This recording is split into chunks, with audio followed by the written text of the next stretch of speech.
গৌৰৱ গগৈৰ মুখত অসমীয়া ভাষাৰ খৰাত। জুবিনাৰ ৰয় ৰয় বিনালৈ ৰয় ৰয় বিনালৈ।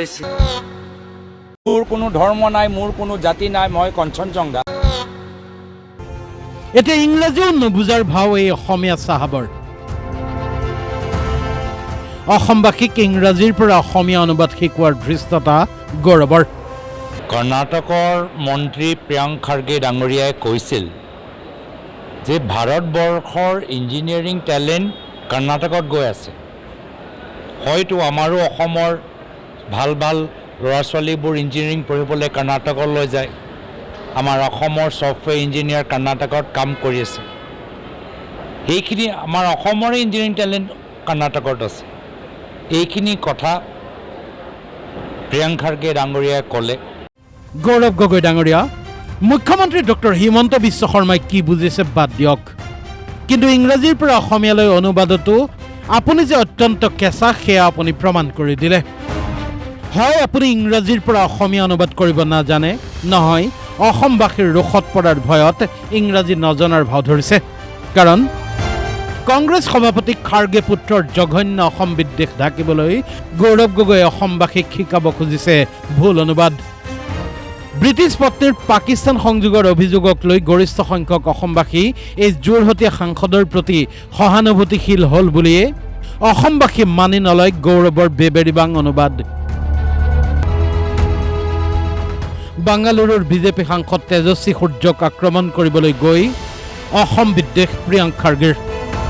এতিয়া গৌৰৱ গগৈ হাইকমাণ্ডৰ পুত্ৰক তেল মালিচ কৰিবলৈ অথবা অসমবাসীৰ ৰোষৰ পৰা ৰক্ষা পাবলৈ মুখ্যমন্ত্ৰী হিমন্ত বিশ্ব শৰ্মাই সকলো কথা ওলোটাকৈ বুজে বুলি ক'লে। গৌৰৱ গগৈৰ মতে প্ৰিয়ংক খাৰ্গেই কৈছিল ভাৰতবৰ্ষৰ ইঞ্জিনিয়াৰিং টেলেণ্ট হেনো কৰ্ণাটকলৈ গৈ আছে। হয়তো আমাৰো টেলেণ্ট থকা ল'ৰা ছোৱালীবোৰ কৰ্ণাটকলৈ গৈ আছে। অসমৰ প্ৰতিভাবোৰ কৰ্ণাটকত আছে বুলিহে হেনো ক'ব খুজিছিল প্ৰিয়ংকে। ভাল ভাল ল'ৰা ছোৱালীবোৰ ইঞ্জিনিয়াৰিং পঢ়িবলৈ কৰ্ণাটকলৈ যায়। আমাৰ অসমৰ ছফ্টৱেৰ ইঞ্জিনিয়াৰ কৰ্ণাটকত কাম কৰি আছে। সেইখিনি আমাৰ অসমৰে ইঞ্জিনিয়াৰিং টেলেণ্ট কৰ্ণাটকত আছে। এইখিনি কথা প্ৰিয়ংক খাৰ্গে ডাঙৰীয়াই ক'লে যে বিজেপিৰ চৰকাৰ থকা ৰাজ্যবোৰতে কিয় কেন্দ্ৰীয় চৰকাৰ আঁচনিবোৰ গৈছে। বাহ, কি চমৎকাৰ অনুবাদ গৌৰৱ গগৈ ডাঙৰীয়া। অসমীয়া আপোনাৰ মুখত শুদ্ধকৈ নোলায়, কিন্তু ইংৰাজীৰ এনে কংগ্ৰেছী অনুবাদ আপোনাৰ পৰা শিকাৰ তিলমানো আগ্ৰহ নাই অসমবাসীৰ। কাৰণ কংগ্ৰেছ বিজেপিৰ ৰাজনীতিৰ ঊৰ্ধত অসমীয়াৰ স্বাভিমান। আপুনি হাইকমাণ্ডক সেয়া শিকাওক। প্ৰিয়ংক খাৰ্গেৰ ইংৰাজীৰ পৰা অসমীয়া অনুবাদ আমি শিকাওঁ শুনক। আপোনাৰ দলৰ ৰাষ্ট্ৰীয় সভাপতি মল্লিকাৰ্জুন খাৰ্গেৰ পুত্ৰই ইংৰাজীত কৈছিল, Why are semiconductor industries going to Assam and Gujarat when they want to come to Bengaluru? I have raised the issue before. All the investment that is coming to Karnataka is being arm twisted by the central government to go to Gujarat. What is there in Gujarat? Is there talent there? What is there in Assam? Is there talent there? এতিয়া আপোনাৰ প্ৰসংগ সংগতিৰ জ্ঞান লুইটাত দলিয়াই দি কাণ পাতি শুনক এই ভাষ্যৰ অসমীয়া সহজ সৰল অনুবাদ। আপোনাৰ দলৰ ৰাষ্ট্ৰীয় সভাপতিৰ পুত্ৰই বাংগালুৰুৰ বিজেপি সাংসদ তেজস্বী সূৰ্যক সমালোচনা কৰাৰ চলেৰে কৈছিল, ছেমি কণ্ডাক্টৰ উদ্যোগ কিয় অসম আৰু গুজৰাটলৈ গৈ আছে, অথচ তেওঁলোক বাংগালুৰুলৈ আহিব বিচাৰে। মই এই ইছ্যুটো আগতে উত্থাপন কৰিছোঁ। কৰ্ণাটকলৈ অহা সকলো বিনিয়োগ কেন্দ্ৰীয় চৰকাৰে গুজৰাটলৈ ঠেলি পঠিয়ায়। গুজৰাটত কি আছে?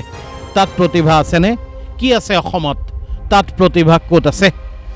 অৰ্থাৎ অসমত যেন প্ৰতিভাৱান সামৰ্থ্যৱান কোনোৱেই নাই। যি আছে প্ৰিয়ংকৰ কৰ্ণাটকতহে আছে। ইমানৰ পিছত গৌৰৱ গগৈয়ে বুজায় অসমবাসীক। কথা কওঁতে তেওঁ আৱেগিক হ'ল আৰু মুখ্যমন্ত্ৰী হিমন্ত বিশ্ব শৰ্মা তেওঁতো কেতিয়াও চিধা কথা বুজি নাপায়, সদায় উল্টাহে বুজে।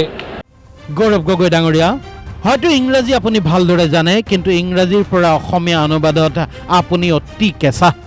এনেস্থলত মুখ্যমন্ত্ৰীয়ে মূৰ্খ আখ্যা দিয়া প্ৰিয়ংক খাৰ্গেৰ পৰিয়ালে অসমৰ যুৱ শক্তিক কৰা অপমানৰ বিৰোধিতা কংগ্ৰেছেই কৰা উচিত বুলি পুনৰ মন্তব্য মুখ্যমন্ত্ৰীৰ।